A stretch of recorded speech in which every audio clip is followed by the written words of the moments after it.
Working for you. A weekly talk radio program which highlights developments of national interest and the activities of your St. Kitts Nevis government. Join host Roy Williams as he presents news, views, reports, and interviews about everything regarding the activities of the Team Unity government and the building of our communities and the development of St. Kitts Nevis. Tune in and call in to interact with your government and share your views regarding the upward forward development of your community and our beautiful Twin Island Federation. Working for you is weekly, every Wednesday live from 1:30 p.m. to 3 p.m. on ZIZ Radio, Win FM, and Sugar City FM with rebroadcast on participating stations. Working for you. Good afternoon, and I welcome you to another Working for You program. Today being Wednesday, the 13th of December, we are drawing closer and closer to Christmas, the festive season. Today I have with me a very, very special guest who has graced us with his presence, and that is the Honorable Ian Patches Liburd, who is the Minister of Public Infrastructure, Post, Urban Development and Transport. The Minister has come to us, of course, on the heels of the budget address and the budget debates which were just completed yesterday. And the budget team was putting people first in pursuit of sustainable development. As usual, I am your host, Roy Williams, the host of this program. And today the Minister will be discussing, of course, his ministries, which he is the steward of. Minister, welcome to this program. Thank you. Thank you very much, Roy, and I'm humbled to accept or to even receive your invitation in the first instance, and I'm honored to be here with you. And I, with your permission, say a very pleasant afternoon to listeners and viewers of ZIZ, those in St. Kitts and Nevis and in the Eastern Caribbean. And I know you have a wide following in the Dubai. In the diaspora, which includes Dubai. Somebody sent me something the other day and tell me I listened to your program all the way from Dubai. Well, it's widely listened to, and I am happy for the opportunity, as you put it, to account for my stewardship. It is also imperative for me to say a very pleasant afternoon to the people who hired me, the people of East Basseterre, my constituency, and as you said, many programs have been proposed by our Team Unity administration as a government, and as can be gleaned from the 2018 budget estimates that were approved by the National Assembly according to the Appropriation Act 2018-2017 that was done just yesterday. Sure. Now, Minister, you are responsible for some key ministries. What do you understand the theme of this year's budget to mean in the context of the ministries that you are responsible for? Well, it means quite a lot, as it says, putting people first, and first as well, sustainable development, and to really put it into context. The overall budget estimates some $706.1 million. Out of that pie, we get a slice of some $72 million, 21 of which it's recurrent expenditure, which deals with your staff and operation expenses and so on. But $51 million of that particular slice of the pie deals with projects that are people-oriented. As time progresses, one I can speak to, for example, the Old Road Bay project, which is some $23 million. I mean, that Old Road Bay, the situation at Old Road Bay obtained for 20 years of a Labour administration. People died. There's one young man who died one Sunday afternoon traversing that particular piece of network. And so we, as a team in the administration, said enough of that. No more cars should be running over Old Road Bay. no more accidents across Old Bay because of the rock slippage. So we have to address it, and we will address it in this particular the next fiscal year. Sure. Now, we are a developing country, and good public infrastructure underpins any discussion on development. You are the Minister of Public Infrastructure. What plans are there to better develop and maintain the country's road network, and how crucial is this to efficiency in transport? Well, of course, the infrastructure infrastructure is critical to our continuing economic development. In terms of our road infrastructure, we have over 105 miles stretch of roads. Of course, that includes the Island Main Road and the secondary roads. It is critical to us. That's why we are implementing these projects right now. As a matter of fact, the upgrade of the Island Main Road, some $15 million has been allocated and approved for fiscal year 2018. The overall project is some $67 million. It would be implemented over an 18-month period. So we don't necessarily have to put all the funds or allocate all the funds for fiscal year 2018. And what's very important to us as well is that in the past we have seen road maintenance, road infrastructure development has been left to what I call political expediency. Right? In other words, if you look back at the budget estimates, you will find in 2004 a road project was approved. Look back at 2010 on the capital infrastructure for public works. Another road project was approved. Look back at 2015, the Southeast Peninsula Road project was approved. So, and that's some $25 million. So, as I said, it was left to political expediency. We're not a government that operates in that manner. We are we have identified things to be done, and we're going to do it in a timely manner and ensure that people benefit from the things that we do. Now, by political expediency, are you referring to, for example, a general elections is next year? Sure. So you start to dig up the road. Is that what you're referring to? Well, in a nutshell, yes. That's for the ordinary man to understand. Mm-hmm. Yes, I like the way you put it, because you see, and what was always strange to me. For example, I remember I served as the permanent secretary in Public Works in just before the 2004 elections. And what always baffled me, though, right, is that the then Prime Minister, I got a contract for a $30 million road project. I remember that very well. And I never heard my minister speak about it. But then when I saw the contract, it was actually signed by the then Prime Minister as acting Minister of Public Works. But it was just before the elections. And what was strange about it as well, it was a lump sum contract, $32 million. And all you had, I think it was $11 or $12 million for labor. You don't normally question labor, but then you have another $18 million for materials. No bills of quantities.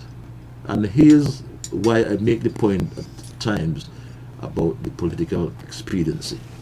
Okay. Great.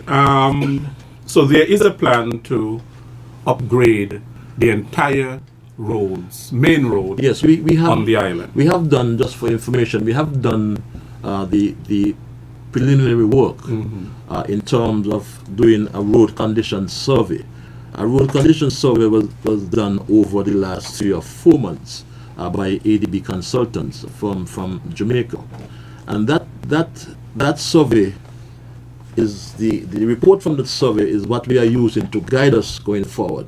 In other words, we're just not going to say we're going to resurface this area because it needs resurfacing. The survey would tell us, would guide us on the condition of the roads in particular areas. Survey would tell us in some areas we need to put drainage, for example. In other areas, we need to widen the roads. And in certain areas, we say we will have to give priority to the resurfacing of that particular area. So that is why we can formulate the budget in a manner that the work will start sometime in, I think it's February next year, when we do the tendering process for about 3 months, and all local contractors will be utilized. I can say that is something we insisted. For instance, the widening of the roads in a particular area, you have heavy equipment. This particular contractor have heavy equipment, then we utilize them. In terms of the other areas of drainage, local input as well, can do that. And over a period of time, we will now come to the resurfacing, which can be done and will be done by the Public Works Department in terms of the asphalting, for example. Now, quite a lot of road work has been done on the Southeast Peninsula. Yes. I have noticed that. The roads there are pretty good. Yes, and that's good. So we are saying then the Southeast Peninsula road is, I don't know if immaculate is a right word, right? But then why not the entire island? It's nice, good for the tourists, it's good for tourism rather, it's good for locals as well. So we are saying the entire main road ought to be similar to the Southeast Peninsula road. Markings, proper markings, and wide enough roads. What about Access. sidewalks? In some communities, there are no sidewalks too, so therefore, as a result, people have to walk on the street, which puts them in danger, especially with traffic. That's something that has always bothered me, right? In the old days, in the days gone by, right? Look at all our roads. They had pedestrian access. But in recent time, roads are, yes, you can say they're verges, but there's no real pedestrian access. I mean, in other countries, they have not only gone past pedestrian access, they have access for bicycles and other access. But that's something we have looked at as a new administration, as a new ministry, that we have to consider that the those who walk on the road or run on the road must have that particular consideration. Sure. Matter of fact, in Bird Rock, from getting local in terms of the situation in Bird Rock, for 20 years and more, people using the Bird Rock Road had to walk in the street. Look at the tourists that use the deep water pier had to walk in the street, and we have said none of that. We have pedestrianized that particular road as well. But that is something we'll consider right around the country. Okay, good. Now, you touched on it earlier, but the old road, Bay Road, has been a danger to motorists for many years. It poses a serious risk to life and property. I think you mentioned that some young man died some time ago. And most recently with Hurricanes Irma and Maria, it received a serious battering. The road became impassable. What plans are in place to deal with this environmental hazard, especially in an age where the impact of climate change is wreaking havoc on communities? Well, it's a good question because we have considered, as it is put, building resilience in all of our infrastructure, and in particular road infrastructure, and that particular piece of road. And Old Road Bay is a critical link in the entire road network. And it's the second time that I have recalled that road became impassable. And we are saying as a team unity administration that's 2 times too many. So what we have looked at, we did as well a study across Old Road Bay, and there were 2 options. One dealt with the land side to at least mitigate against the slippage of the soil and the rock, and the other looked at the seaside, which looked at the the sea levels, because you will recognize that across Old Road Bay, the road is really below sea level, Yes. right? So it means you have now to address that. The option that we have chosen is the option that would address both land side and seaside. The erosion In on that- both sides, in coastal that, erosion. yes, in that we would raise the level of the road through reclamation of the land on the seaside. So then there will be no need. So you will be moving the road seaward, so to speak. That would mitigate the issues or the danger from the seaside as rock and Sure. slippage and soil slippage. Then we will now reclaim some land and can even do a phase further once the fiscal situation is improved. So we'll kill two birds with one stone, in that we capture the seaside, or we mitigate against the seaside issues and the land side issues, and that option would cost us something like $23 million. So there has been a technical study done. Yes, a technical study was done between it was September and November, a 3-month period. Okay. And we got the options that were presented to us, and the cabinet, in its wisdom, upon the advice of the Public Works Department, chose option 2. Okay.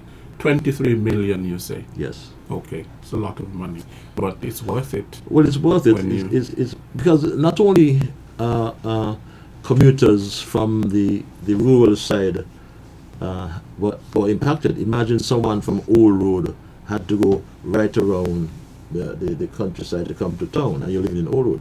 You remember that issue that almost got blown out of proportion with the bus association, and some drivers wanted to jack up the Yes. the race at the time. But I have not heard much said about the tourists, the cruise ships which came days after, right? Their tours to Brimstone Hill and to the Batik and so on would have had to have gone all around the island, and that was a consideration as well. So it's not just the local; it impacts the entire economy.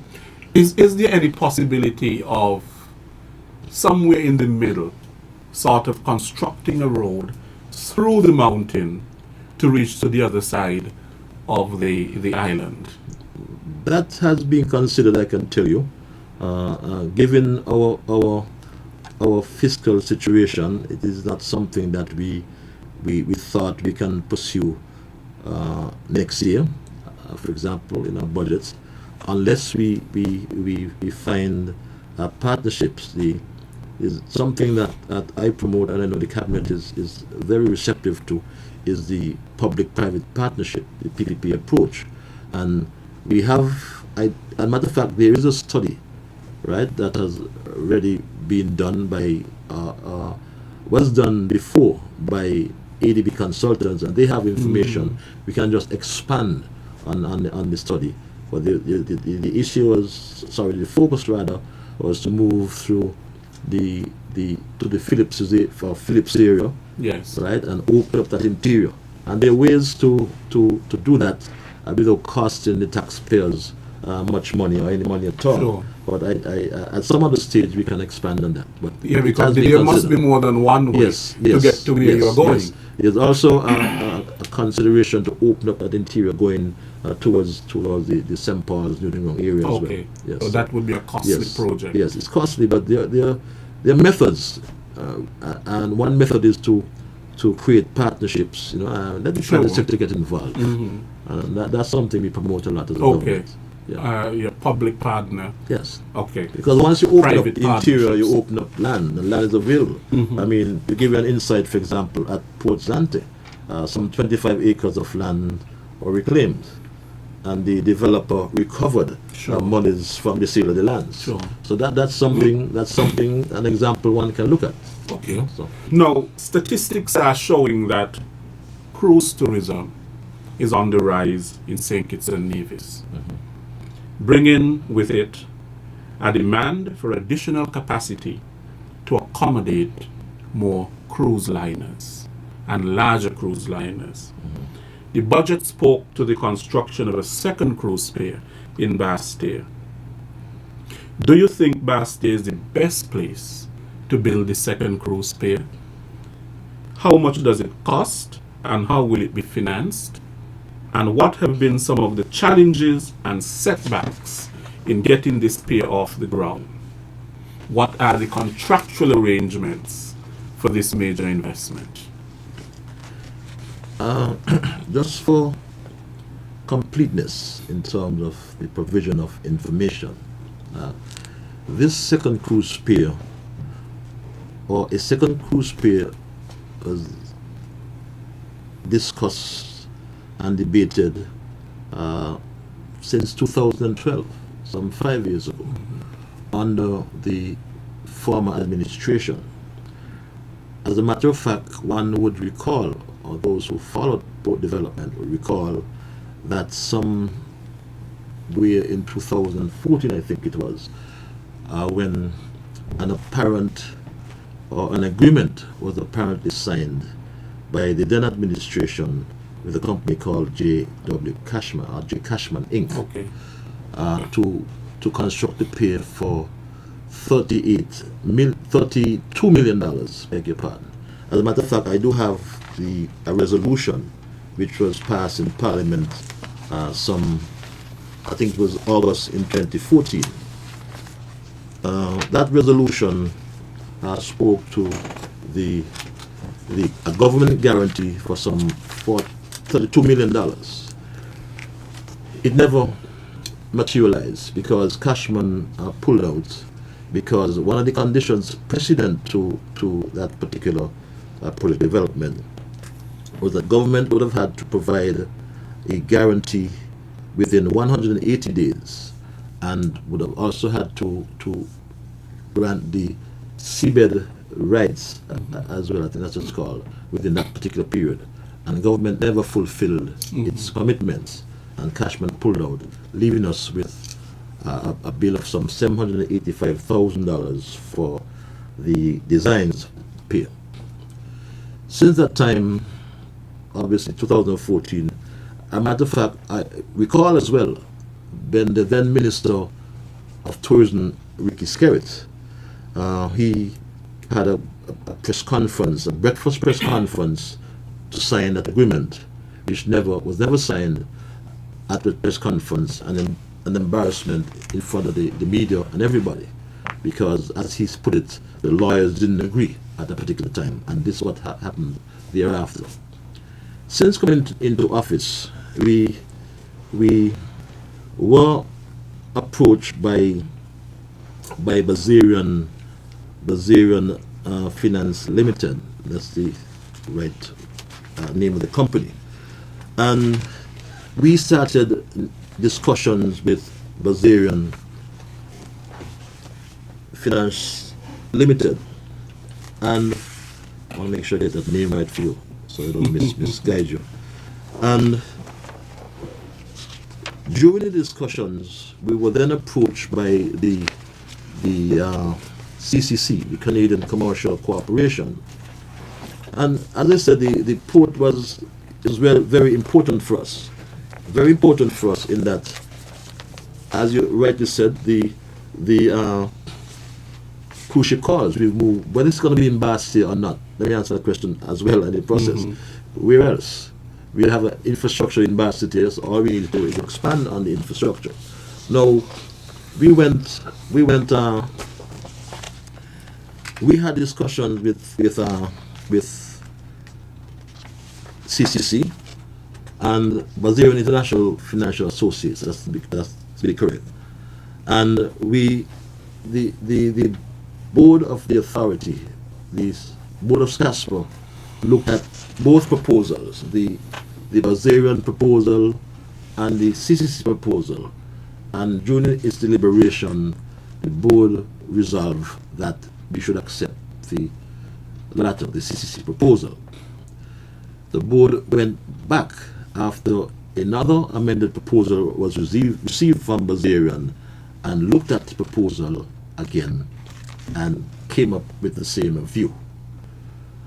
as a matter of fact, I can say it's commendable for the board, because we have information. I have information where the former board chairman, in communication with his board, made it absolutely clear that the board back then in 2014 never ever had the opportunity to consider the proposal. And the document that spoke to that particular issue, I read in Parliament, where the chairman was saying that had concerns. Yes, this from the chairman of the board, and it reads, this is 15th of September 2013. It says, this agreement, I'm reading excerpts from it. Sure. This agreement has not been brought to the board of directors for approval. I met with the CEO on Friday and reminded him that this agreement must be approved by the directors. The agreement is with the lawyers, and the final draft is expected by the 17th of September 2013. It is very interesting that the chairman, Carol Evelyn, wrote to his membership. He said, we will not like to stall the signing of this agreement. However, we must fully understand what we are getting into over a 30-year period. If you have concerns, let me know. I'll be traveling. So this is what the chairman back then wrote. Yes. About concerns with 30-year period, right? He wrote now on September 19th. This is Independence Day. He said, Of this year. of 2013. 2030. This is before the sign. He says, members, I am still very concerned that we are not provided with a legal opinion on this document. CEO, time is of the essence, and our legal team need to advise us as a board of directors. We need to be clear on the Ministry of Finance's position on the government's obligation. I am not sure if this document is satisfactory to all and thus ready for signing. I again ask for legal advice. So this pair was fraught with lots of issues. But we came in, and the board of directors sent a resolution to the minister, and as minister, I took it to the cabinet of ministers. In April of 2016, I remember that date, April the 24th to be exact, when the cabinet deliberated on the construction of a new pier, the cabinet then decided that we should seek an independent opinion on this development project. We sought an independent opinion from Ernst & Young. Ernst & Young came back, I think it was about a month or a month and a half after, and went with the CCC proposal, recommended the CCC proposal. It came back to cabinet.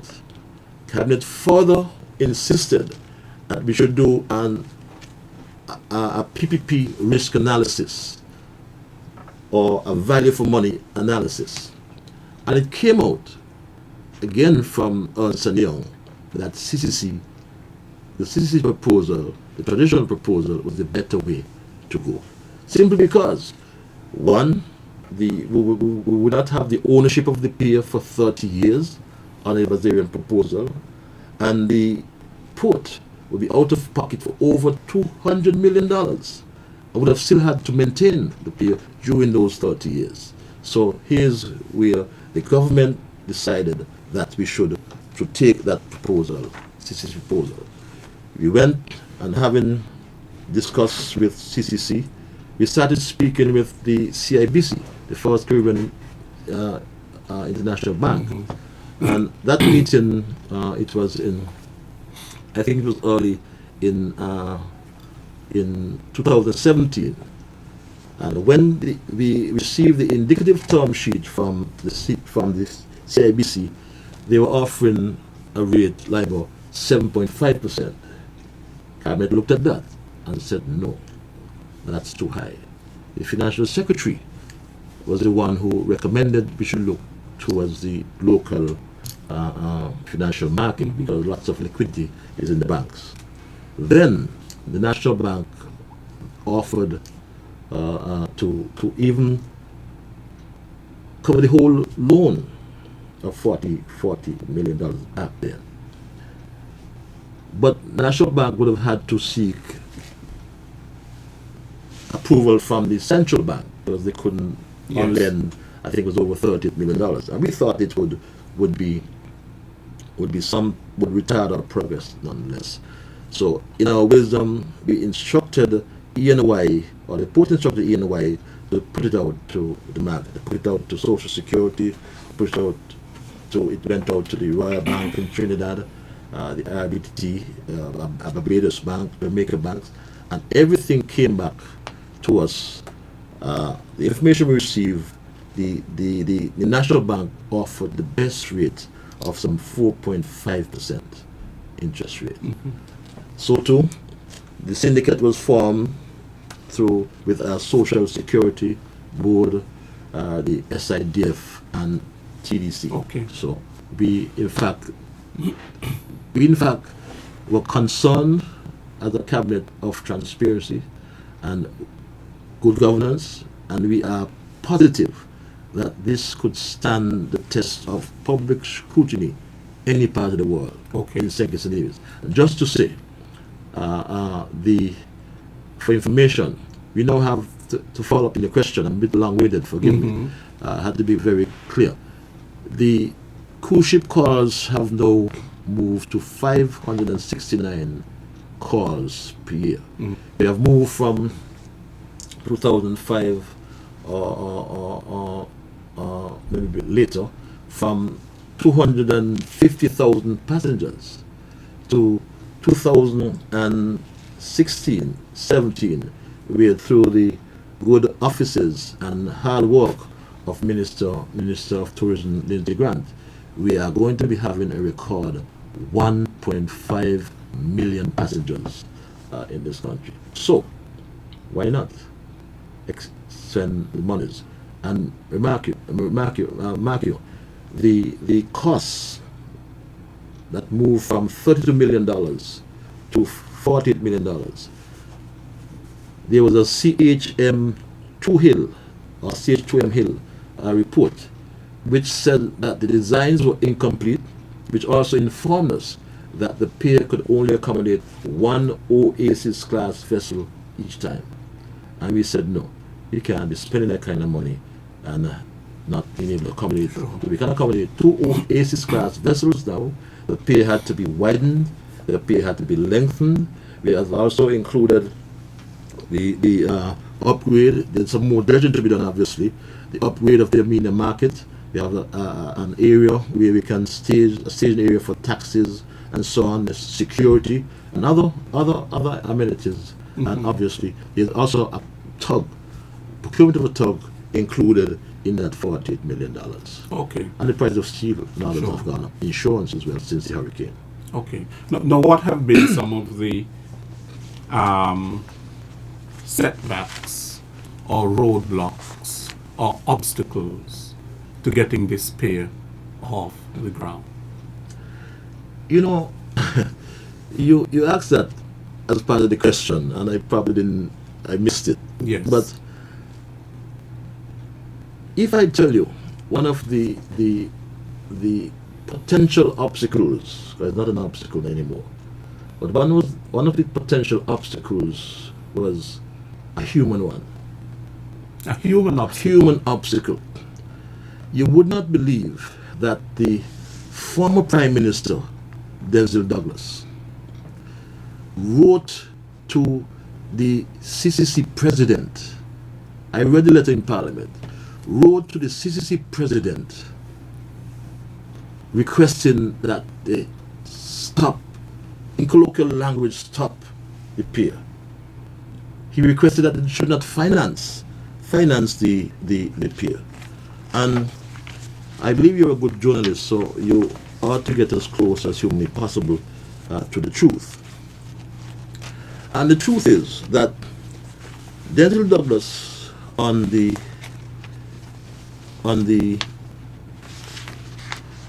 July 2017 wrote to the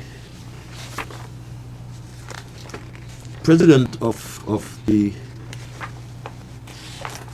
CCC, yes, it's here, Mr. Martin Zablocki, on July 7, 2017. And he introduced himself as the leader of the opposition of the National Assembly. Like I read it, I write to you in my capacity as leader of the opposition in the National Assembly of St. Kitts Nevis, as well as the leader of the St. Kitts and Nevis Labour Party. For your information, I have been a sitting member of Parliament for 28 years. I have served as Prime Minister of the Federation for nearly 20 years, from 1995 to 2015. And what was sad, he even attacked me personally and attacked my son. But he said this in the final paragraph. He says, on behalf of the official opposition in the National Assembly, I write to request that no funds be dispersed by you under your PPP arrangement with Caswell. We don't really have a PPP arrangement with CCC, but if that is not trying to stop the development, and something I consider traitorous, I consider it treacherous, and as I said, it's like a renegade. I mean, the disloyalty that has come out of the content of that letter, right, tells you that this former Prime Minister has no interest in St. Kitts and Nevis. It's all about I. If I can't build a pier, then nobody can, or nobody shall. And that is sad, because it totally disregards the grassroots economy, the ordinary woman and man who will benefit from this particular development. The taxi drivers, the hair breeders, the primate vendors, I mean the restaurants. I mean, how could you think in your right mind that you will try to stop the development like that? So you think that the motive is really to make this a failure of the government? Of course. It is like saying, well, we didn't get it done, so you can't do it. And we're doing this without a government guarantee. He went to the parliament and he successfully tabled a resolution and had a government guarantee. But Cashman left. So if Cashman has left, they didn't get it done, because the government changed a few months after, and we are going to get it done. And who is this little boy from Newtown called Patches? Who is he to do something that the mighty Denzel Douglas couldn't do? It's simple as that. But the people are the bigger picture, aren't they? To us. Yes. To us, yes. In terms of, we cannot really get bogged down in pettiness while the country suffers, and the people within the country suffer. That's true. And it seems like that is what I am hearing you say, that the motive is really self. Of course. It's not country above self. I totally agree with you. And, you know, as I said, what was really saddening to me is that he even, as I said, attacked my son. You know, I mean, it was scurrilous, it was offensive, because when it comes to procurement, for example, right, the contract for the pier is signed between Casper and the Canadian Commercial Corporation. Sure. Statutory Corporation of the Government of Canada. It's what is called a government-to-government arrangement. In terms of any overruns, for example, it doesn't cost Casper. It's a CCC. So there's a guarantee that the pier will be constructed, as they put it, fit for purpose. All right.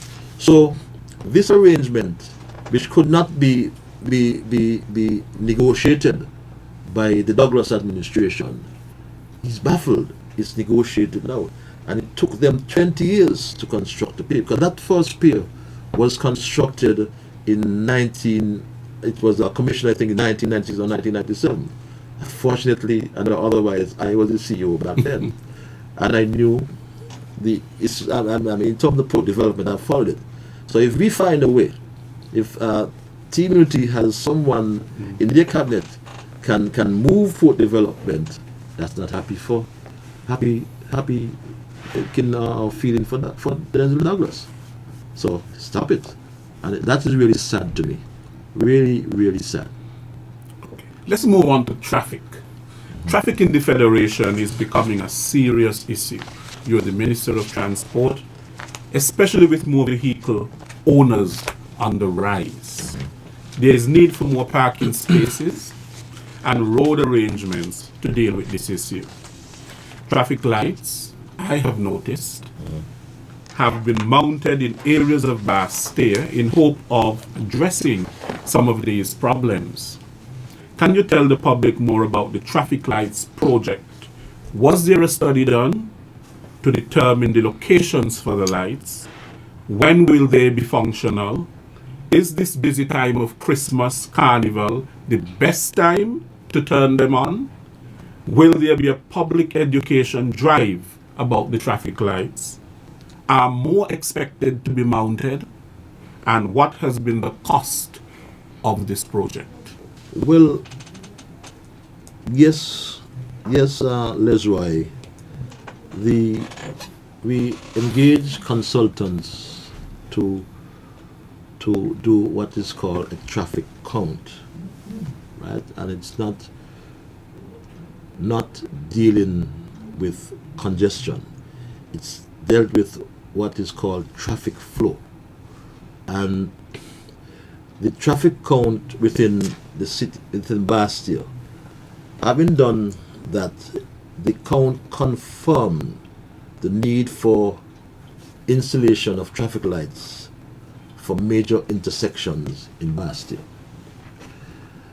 And the intersections identified were 4th Street, or 4th and Kearn and Victoria, 4th and Kearn Streets and Victoria Road, and the East Independence Square, Kearn Street and Wellington Road and Pond Road, right? And down at 4th Street and the Bay Road intersection. These were the areas identified that we would commission lighting or traffic signals as a phase 1. That phase cost us some $572,000 US, that's about $1.4 million. Now there's the traffic count, or the report also stated, based on the study, the traffic study, right? Because traffic or transport is a science, and you have to approach it scientifically, and that's what was done. What's been happening in the past, you'll find, I sometimes ponder, as someone who is trained in transport, is that someone wakes up in the morning or had a nice discussion last night, and they put a one-way on this particular road, and overlooking the fact that the transport is like a tree. You have your trunks. You look at the Bay Road, for example, that's a main trunk. Yes. Look at Pond Road, Kearn Street, that's a main trunk. And the other branches, the secondary roads. If you chop off a branch off the tree, what happens? It affects the tree and the entire tree. That was a rhetorical question, though, but I'm happy you answered. So that's why we went to a study in a scientific way, and that study informed us that the phase 1 should include the areas identified, and phase 2 should look at the phase 2 will look Upper Wellington Road, Sandown Road, and Bay Road. Upper Bay Road, that's going up to Yes. the Best Buy and Rams area, and Bay Road, West Independence Square intersection, and we envisage phase 2 to take into consideration to install lights or signals in those areas. In terms of public awareness, I am aware, and this should have been done before, because I spoke to the Director of Public Works just last week. There's going to be public consultations, if not tonight, I think it's tomorrow. Thursday night. Tomorrow night at Yes. one of the schools there. Old boys school. The old boys school, or old At girls se- school. At 7 o'clock. 7 o'clock. And there's also, they should have been into the schools as well, because you have Washington, Archibald High, and Bath High students, and students from Beach Island, I think it is, that use the, and the students will have to use the pedestrian crossing and so on, and they should have already sensitized. I hope they have done that in terms of the schools and other users. The other question you asked related to When will they be they functional? will be functional, God's willing. The Prime Minister will turn the lights on sometime the 18th. And So- the police will be there, the traffic police will be there to guide us along. And truth be told, they So- will function the same way in a busy period, or whether... Okay. So Because we some have- people of the we have- opinion that they should not be turned on during the busy period. Well, I don't know what to call a busy period, because traffic is on the road, traffic... Christmas okay. time. Well, Carnival perhaps time. the best time to sensitize, because you have more people in Bastille. Okay. And you have a physical sensitization. I mean, rather than sitting in a hall and you're speculating. Those views have been taken on board, and the general view is that it makes no difference. Okay. And that was So that's the presented respectfully. 18th. They will be 18th, I think, commissioned. is Monday coming, yes. They will be commissioned. Commissioned, They yes. will be turned on. They will be completed and all installed by the 15th, which is Friday, and they will be commissioned turned on Monday. That's another first Yes. for the Team Unity administration. Oh yes. We're bringing St. Kitts, starting with Bastia, into the 21st century. We have done that with the ferry terminal. Yes. We're doing that with the lighting. Come next year, we start the new pier. And the other things in the pipeline, I hate to use that word, but in things to come. Sure. In terms of and let's face it. Once we would have done that, let me be frank with you, as the minister responsible for transport. Once we would have done that new pier, right, and thousands of people descend upon Basseterre, obviously that can create some form of congestion. But you recognize that we do have, and we have discussed that with cruise ship operators. Sorry, and what's most important is in moving people out of Bastia. There's a lot of tours. The scenic railway moves hundreds. Tours go to the beach. Tours go to Brimster Hill and so Yes. on. And I think I don't know if the taxi drivers, my friends, will like this, but sea taxis as well has to be an option to take people from the ship onto the beaches and elsewhere. Sure. That has to be an Sure. option. So there would be enough people to be moved around. Sure. One area of concern, if you ask me, is the area coming back to the ships, and who knows? We have discussed this before, because in years gone by, you're probably not old enough to remember this. Our railway surrounds the island, goes right around the island, if you're aware of that.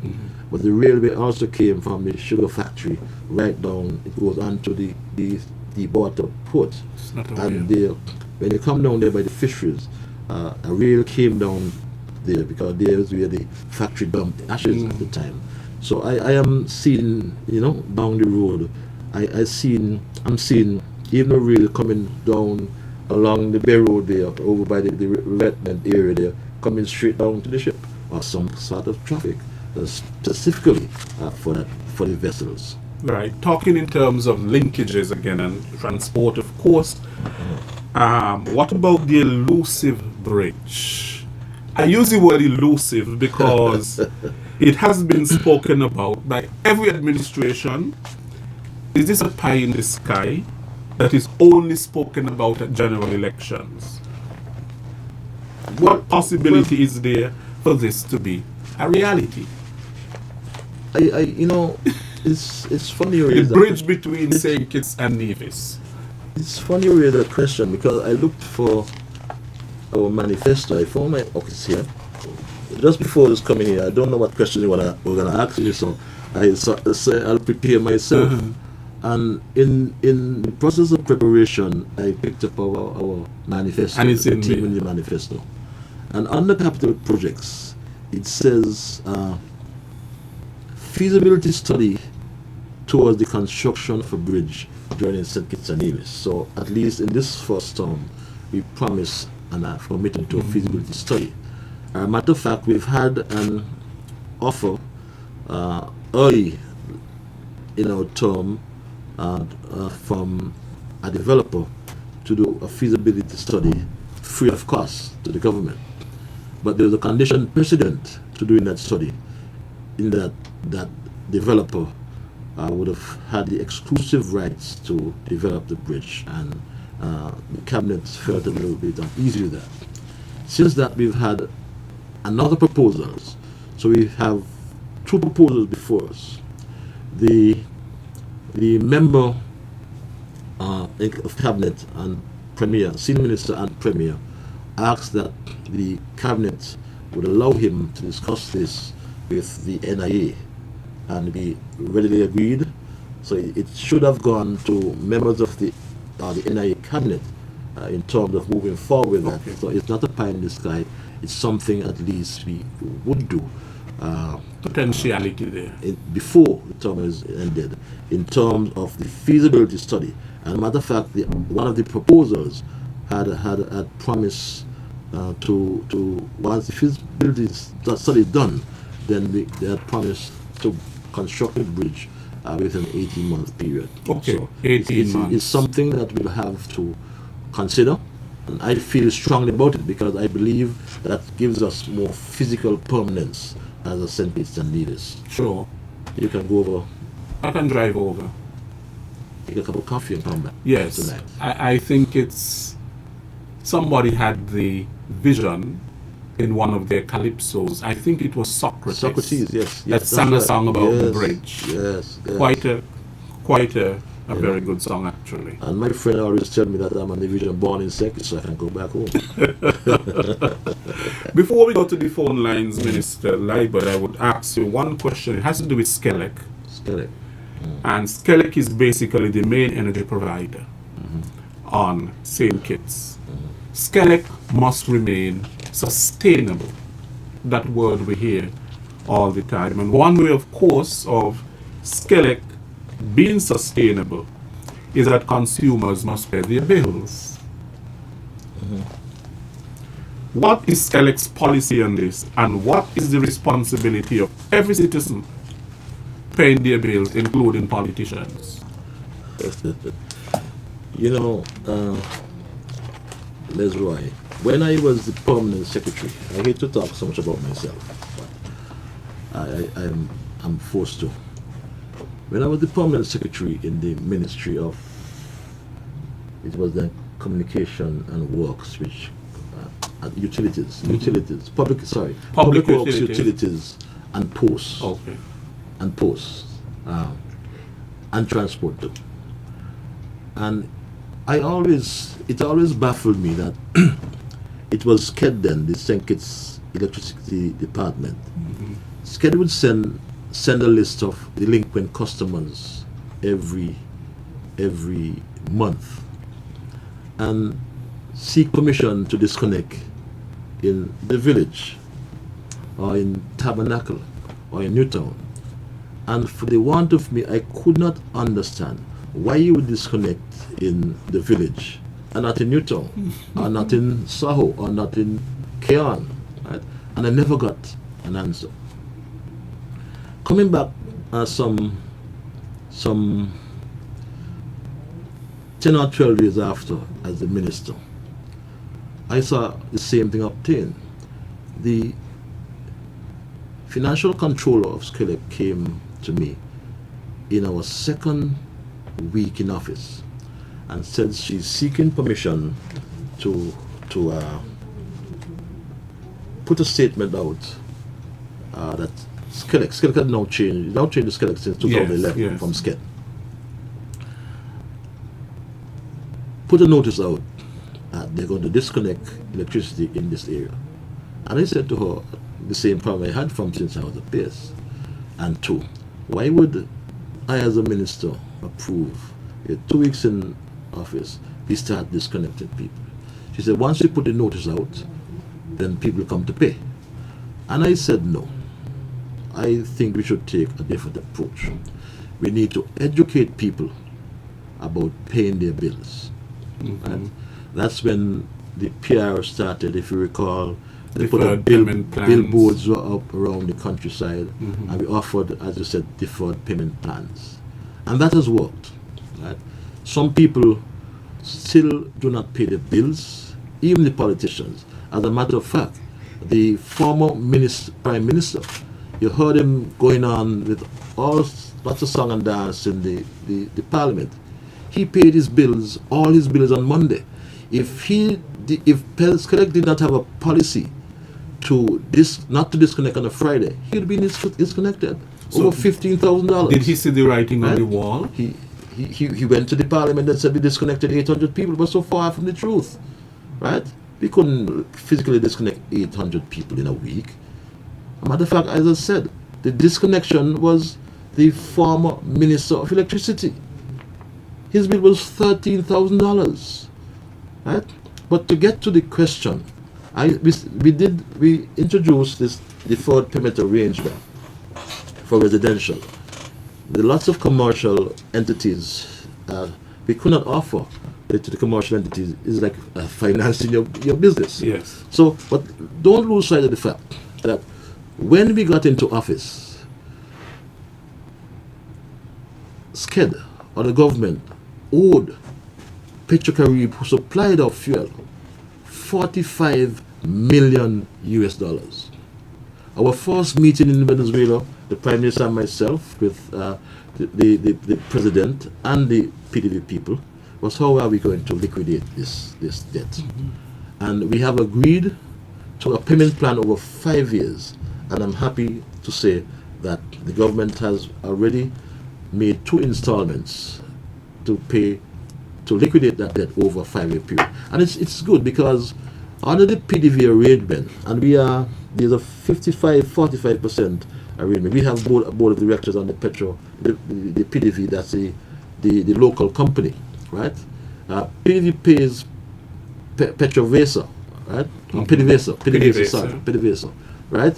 You've been in Venezuela, so you know. I haven't. You have not? I You thought promised. okay. And what is good about this, right? It is not just an agreement, or not just about trading in oil or fuel. It has a social component, Yes. which the former administration never used, right? We got the $60 million as a grant. Yes. We got the $5 million for the Fresh Start and the other, Yes. right, as a loan, because the view is you must keep the fund healthy, right? So one component, you can't just, if you give grants, the funds will disappear, right? So the housing project, for example, at Wellington Road would be done through Yes. PDV, and that will be a loan which will be paid back over, I think, the 20-year period. But don't lose sight of the fact, through that arrangement or relationship with Venezuela, we are getting some 50 petrocasas free, cost us no money. In terms of the size of the houses, there was some concerns about the sizes, and we're trying to bring it up to date. But I must say, it costs us no money. All it costs the government is to put on the foundation and the Venezuelans would come and mount those houses. 50 houses as part of that agreement. Yeah. So not to pay PDVSA is unfortunate, but it costs Skelec. I must add, that's the question. It costs Skelec some $7 million on average per month for fuel to run the generators that provides the electricity for you and I. That doesn't include the cost of transmission and distribution and other costs. So Skelec, in order to remain sustainable, has to collect its monies. So surely those of us who ignore the letters, those of us who just don't pay the bills, that has to be something of the past. Because if Skelec is spending $84 million annually on fuel, just fuel, to run the generators, we are looking at meeting the capacity now with all this development, the Park Hyatt, now at Heldens and Ramada and the different, and you have to invest in generators.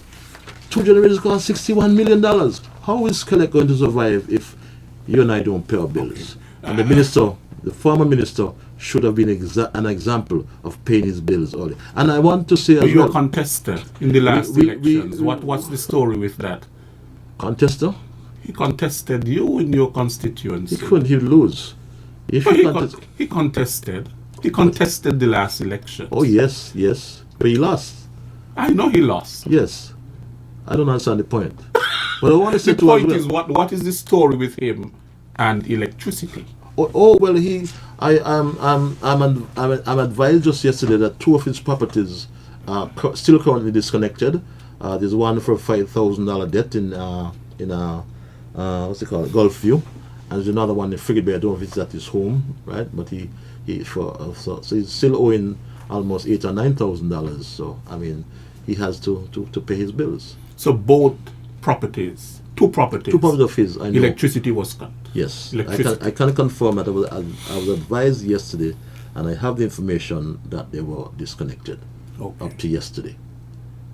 And two, again, and this is no threat to anyone, our water, we pay absolutely nothing for water, right? It costs the government and the water sources department money to drill, to pump, and to transmit or distribute water around the country. People are not paying their water bills. Yeah. And that too, we have introduced, and we'll be rolling out that next year in terms of a deferred payment arrangement for those who owe water bills. Sure. Now, Patches, we have to go to the phone lines. Of course, there are people who want to dialogue with you, and this program is designed precisely for that. The local numbers to call are 465-2555. That's 465-2555. And the overseas number is 1-718-577-2916. That is 1-718-577-2916. We welcome your calls. Working for you. Good afternoon. Good afternoon, Mr. Williams. Good afternoon. Good I'm now afternoon, here. Honorable Ian Patrick Liburd. Good afternoon, sir. Mr. Liburd, could you give us an update and give us, let's say, good, adequate time when are we going to start the construction of the Island Main Road next year? And I must thank the Public Works Department and all of you workers in your department who working behind the scenes and in front of the scenes for those nice, movable and drivable portion of sidewalk that you have put down for the people with the wheelchairs and all other forms of machine who cannot walk as good as me and you and Mr. Williams. They are very nicely done, sir. And I must say the drains area that you all do in Newtown and all over the island, the industrial site in the Keon area, the gut. A lot of people did not thank the government for rectifying the gut in Keon there. It is very nicely done now. The water is going good and it's not taking away and washing away the people's land. Yeah, and in the industrial site there, to go across by those factories there, that was a drain there that was mashing up people's vehicles for years. That was rectified by your department and the government. So we're giving you all a high note of praise. And we must say thank you all for the traffic lights. Because I remember in 2000, between 2000 and 2004, I campaigned hard and long with the Labour Party. And on Baker's Corner, they had a meeting there. And that's when they had the lots of people on stage ringing the bell that night. And they brought the now Prime Minister of Dominica. He was then a minister in the government or opposition at that time. And they promised, the Labour Party promised traffic lights there. It took a unity government in 2 3/4 years to actually bring that to the light and to the goodwill of the people. One thing I will tell you about that, we need a little more education on the traffic lights and the usage of it. Yes, they had a meeting yesterday, but we need more. Because people are still a bit confused over them. Okay. Time you not putting them on? Oh, it's good time now. Because if you put them on January, they're going to say something still. So you put them on when you people done the contract and are ready to put them on. The last thing, I will have to take you on a little drive, Mr. Minister, to the Buckley and to the Shadwell area where there is a lot of dirt road that need some work done to them. Me and you will go on a little drive because those back roads and so, you may not know about them, but there are roads that need to be done. I go on, sir. Okay, thank you. Caller. I don't know if I... Right. If I, with your permission, sure. Thanks, Carl, for your intervention. If I can deal with the last one first. In fact, it's an oversight because I did not mention the road improvement project, which is also part of our budget estimates. And the road improvement project speaks to the very set of roads that you just mentioned, bucklers and so on. It's a matter of fact, there were some 70 projects that were of a land so distributed, but there was no infrastructure whatsoever, no roads, no water, no electricity. And when we looked at the 70 projects, the estimates just for the roads alone were running us some $160-something million.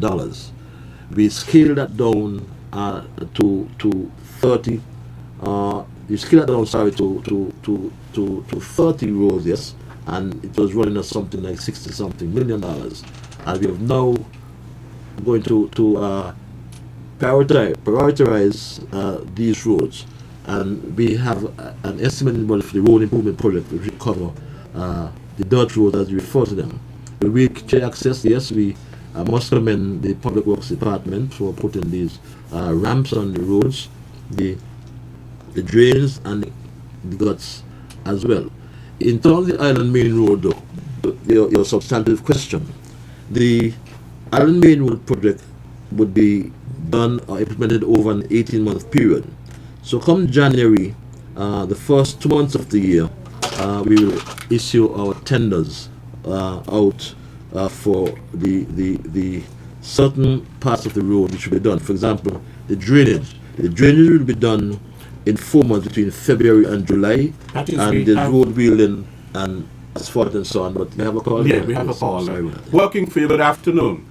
Good afternoon, my beloved brothers, and a special good afternoon to my African brother Dave, brother Patches. How are you, my brother Nabu? How are you? I'm good, but how the family? The family is peaceful. Yours? Good, brother. Good. And to you, brother Leslie. Good afternoon to you, sir. Yes, and your family. Now, brother Patches, first, let me congratulate you as the minister and the members of in your ministries for tremendous work you all are doing, my beloved brother. Tremendous work, but more need to be done.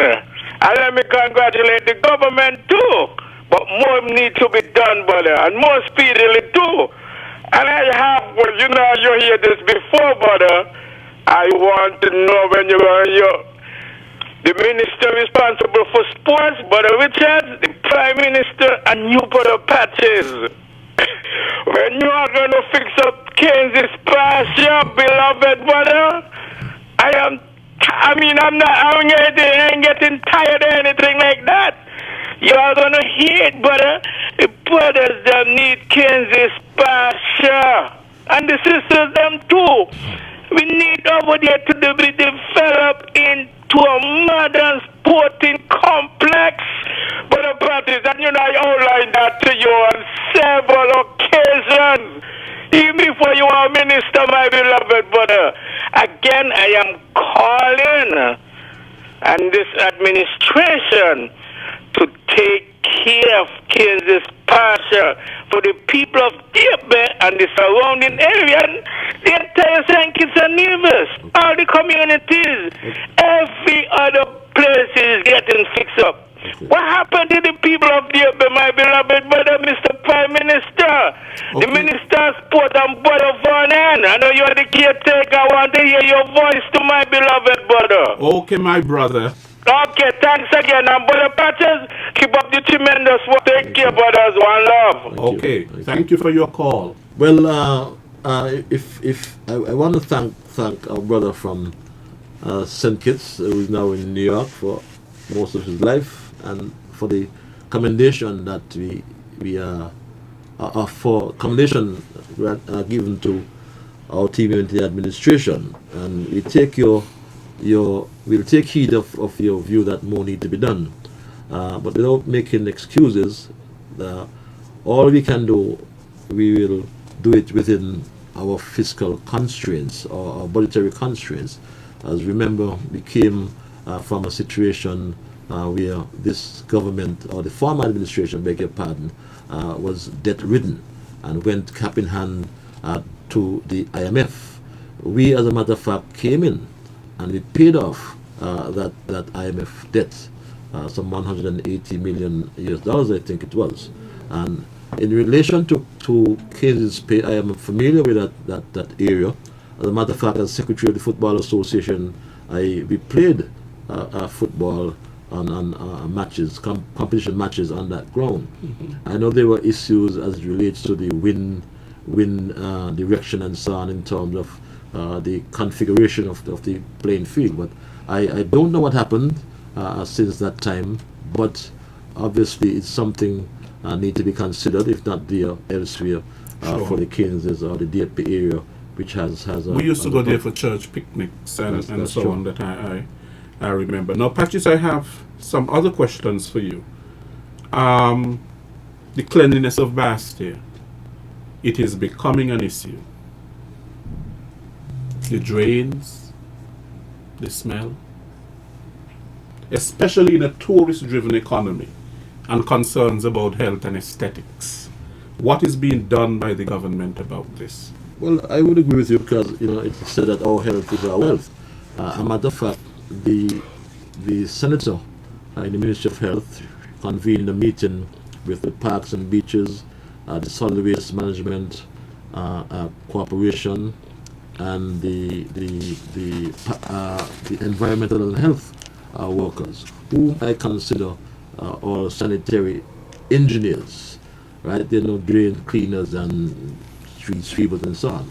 Yes, I know the member from number 2 attempted to chide her for bringing security forces there. As a matter of fact, I was at that meeting. Because the cabinet instructed that I should attend that meeting, and yes, we had a very good meeting. There were issues of some people in the parks and beaches who couldn't go into certain regions because of their violent tendencies, if I can use that word. But it was a very good meeting. A matter of fact, from a public works perspective, we have decided to take over all the storm drains. Right? We have a permanent crew that handle all the storm drain. In particular, it may look local, but Yeah. East Bassett here is where the water runs. The water from north of the airport comes down Wellington Road. The water from beyond Moravian Church also comes down Victoria Road, goes across Roseland Road into that drain near by the Seventh Adventist, along Pond Road, and it goes down to Sandown Road. Some of it is captured there on the Ponds pasture. So it's an interest for us. And there's on the Sandown Road, there's still some issues in terms of the cleaning up that drain. I know my good lady there, I won't call her name, has some issues with that particular drain. Because what happens is that these plastic bottles in particular that come down that road and get stuck in the road, so and in the drains. So we have a permanent crew, and we have started cleaning the storm drain. As a matter of fact, in the countryside, if you want to walk there, the Prime Minister's Health Walk in the old road. In the old road, somebody stopped me and said, "Boss, the drains are dirty. The streets want cleaning," and it's something that we are grappling with, because it has come out rather, that there are people who are in there. There's one lady said to me she's not working under Team Unity. But if she's not working under Team Unity, why don't she just do the honorable thing, right? And people have to produce, right? Our health is our wealth. We have introduced policies where I understand that the health department has introduced a shift that can work at certain times, like a Sunday morning or a Saturday night late, because it's sad after a week you see this garbage piled up on a Sunday. The beach is the same thing, but the Ministry of Health and Environment is working hard, and I can assure you they have the full support of my ministry. Okay, good. Now, the 2018 budget spoke to resurfacing the runway and taxiways. Well, at the RLB International Airport, can you expound a little bit more on this? Okay, not the budget, but in fact, that's a good point to raise. That comes under this CASPA budget. Okay. This CASPA, again, what has happened, we have inherited a capital infrastructure that's dilapidated, right? Our roads, our public buildings, and of course infrastructure like the RLB International Airport. The ECHO, the Eastern Caribbean Civil Aviation Authority, did the inspection, and we have been advised that this runway ought to be addressed, and the only way to address it is through resurfacing. That runway was resurfaced sometime in 2007, I think it was, or 2006, and asphalt has a lifespan of some 8 years. Yes. So we are looking at we have already signed a contract, that's CASPA has already signed the contract to resurface the airport, and in fact to introduce new lighting as well, a new taxiway, a resurfaced taxiway, a refurbished taxiway, and or the three taxiways, sorry, Alpha 1, Alpha A, B, and C, right? So that is another project that would start next year. The resurfacing has been estimated at some $21 billion, so that project as well would commence next year. Okay, now renewable energy. We're almost out of time, but renewable energy is in your talk in town. But so far, both in St. Kitts and in Nevis, especially with geothermal, we have seen very little. What is happening behind the scenes? Will we see geothermal in 2020, as was suggested? And what other renewable energy projects are projected for the Federation? Well, right now we are looking from a St. Kitts perspective. I don't know if you've seen very little, but I know from a Nevis perspective. From a Nevis perspective, I can't speak for Nevis. I'm saying about the people. I know that a drill rig is over there in Nevis as we speak, right, to complete the exploration studies, because I'm aware that in Nevis there are 3 slim holes that were drilled. One has proven the resource. There's a piece of equipment fell in one, and one did not prove the resource. So they have now embarked on the additional exploration drilling. In St. Kitts, you can't really see it, but we have done we have a caller on 3D the studies. The Washcut area, we have looked at it. It's a very dangerous area, in particular when it's raining a lot. You pass that Yes, every day. So the water runs across, on top, over the road, and there is an engineering solution to take the water below the road. Okay. Working for you, good afternoon. Yeah, I hope you all thinking about doing the main road, and I hope you all put big pipes in the road so you could run the small pipe through. Instead of every minute you have to dig up the road, a small pipe bust, you have to dig up the road. In the village, you just run a big pipe, like a 6-inch or 8-inch pipe through the road, and you put the small pipe through it. So when the pipe busts, you just screw there, and pull the pipe out. Instead of every minute you have to dig up the road. This pipe thing across the road is what matching up the road. Okay, You're matching up the road with this every minute. This is like a little inch pipe across the road. Watch, going all the road and count how much time the road dig up for the small pipe. And I bet you count more than 50 times. Yeah. Thank you, Small caller. pipe across the road. If you're doing a road project, you have to do it properly. That's a very good point, caller. As a matter of fact, the consultants raised that exact point, because matter of fact, when we were doing the Southeast Peninsula Road, the water department were consulted in terms of the pipes that run alongside that road, and it is a very good point. So if we can actually Working for you, good afternoon. Yes, Mr. Williams and Mr. Ian, Honorable Ian Practice Driver, Carl Brown here again. Also, could you give us an update on the new old road that is going to come in the new year? Could you give us update on the feasible study? And Carl, that was the minister did that already. yeah, Apparently you were I not didn't hear tuned in. it. I wouldn't ask if I did hear it, sir. well, okay, Carl, that would start next year. Next year, January we'll have our tender period and design period for about 3 months. Then we have the land reclamation that would be estimated for over an 11-month period, and the revetment for another 7-month period will take us down to the end of next year. And in the following year, 2019, we have a 4-month period to do the road surface itself. So, and the land protection and the seaside protection in terms of revetment will be done in 1919. So that's the update on it. But it starts next year, come January, in terms of tender for contract and designs of the road.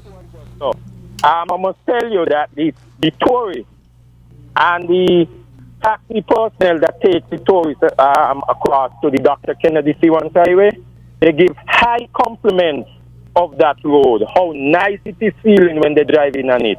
But they have one complaint, that when they come into town, it feels a lot different. And I am so glad that the government decided to resurface the Island Main Road, because the tourists give high compliments of the Dr. Kennedy C1 Highway. Gone. Okay, thank you, Carl. Yes. Okay, where were we? I think we were with renewable energy. Geothermal. Yes, I was saying that we have, you may not see it, but we have done what they call the 3G studies. That's the geophysics, geochemist, and the geology studies. We have now, just last month, the board of the Caribbean Development Bank approved some $300 for us to do the ESIA, which is the Environment, Social Impact and Social Impact Studies. Sure. That's the next step. We are still negotiating the geothermal agreement with Telenav. There have been, it has not been finalized because both of the lawyers, the government lawyers and their lawyers, have not finalized the agreement. Cabinet looked at the agreement and instructed that we should get independent reviews of the agreement. We went to the CARICOM Energy Desk, Energy Unit, headed by Dr. Devon Gardner, who sourced legal advice through the Clinton Foundation, and we also approached the Caribbean Development Bank, and that in itself, the process rather of procurement takes a particular period. So in terms of our own development, the ESIA, which is the Environmental Social Impact Assessment, will be done starting next year, and that's over a 6-month period. Sure. After that, and having then proven the resource fully, all the potential has been already identified, then we go into exploration drilling in St. Kitts, I say. Okay, so something is happening. Of course, yes, Okay. yes. Now, Patches, I have one more question for you before we go. We are out of time.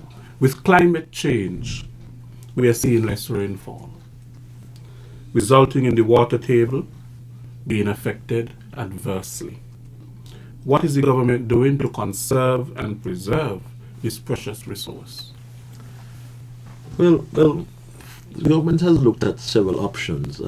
We have, in terms of preserving the resource, I would always remind that the recommendations as it relates to the Bastia Valley well field, right, which supplies, or used to supply, I should say, some 2.5 million gallons of water daily, and that has been pumped 24/7 over a 30-year period.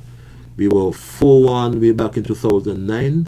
That if we continue that rate of pumping, then the area would get salt intrusion, and so said, so done. So the Source Department had to be cautious and had to ration, because not only the lack of rainfall, but there was a 55% rainfall deficit in 2015. Things have changed. There's a lot of rain falling now, but in order to protect that well field, because if it is damaged, it would take probably 10-15 years to recover.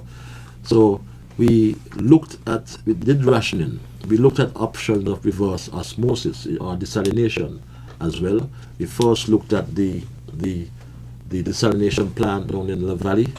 We had a costing in terms of relocating that desalination plant to up in the Ponds industrial sites there. That has not been finalized, because we looked at you have to do the cost benefit analysis in terms of implementation, because whether you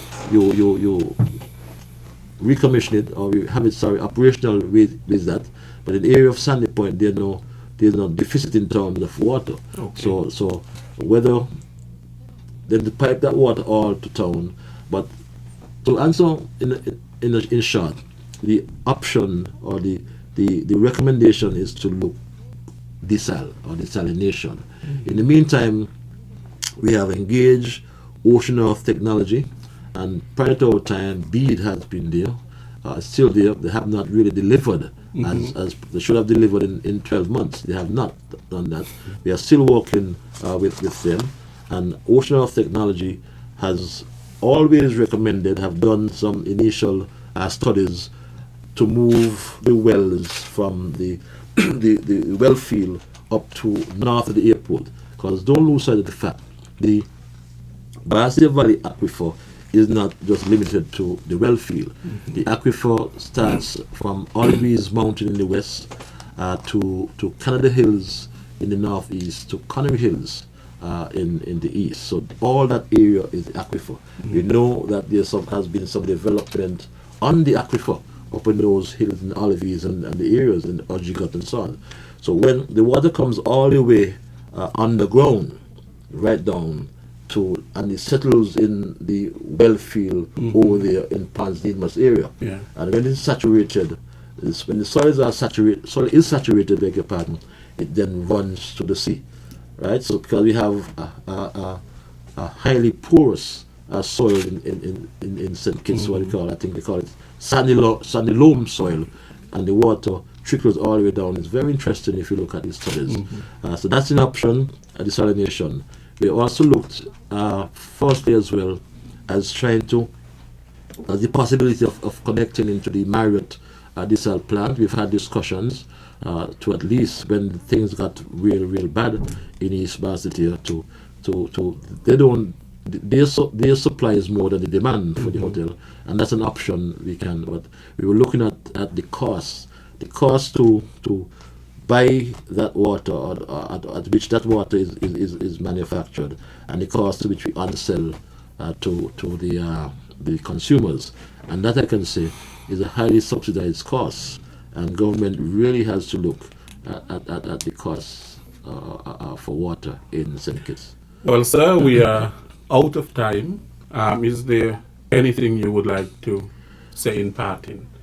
Our time went by very quickly. I know that there are so many things that you wish to discuss, but our time on this program is limited. Well, I want to thank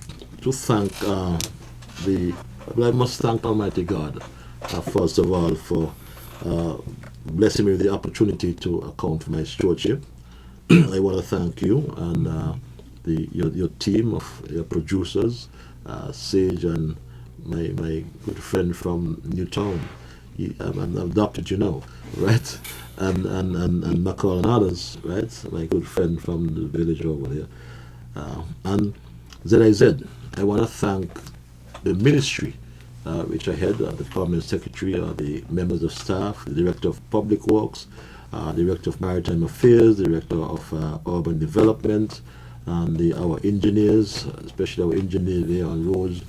Ms. Gums, who does a tremendous job right now trying to get the roads all patched out before Christmas, all the potholes that get exposed when we have a lot of rain.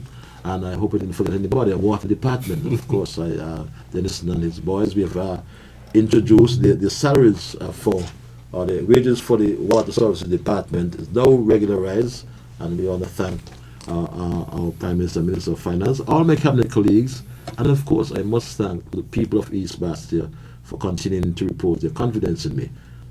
Time left to say a Merry Christmas. I trust we'll have a healthy and prosperous new year, and I can assure you that come next year, as we've done from the beginning of our term, we are going to continue to put people first.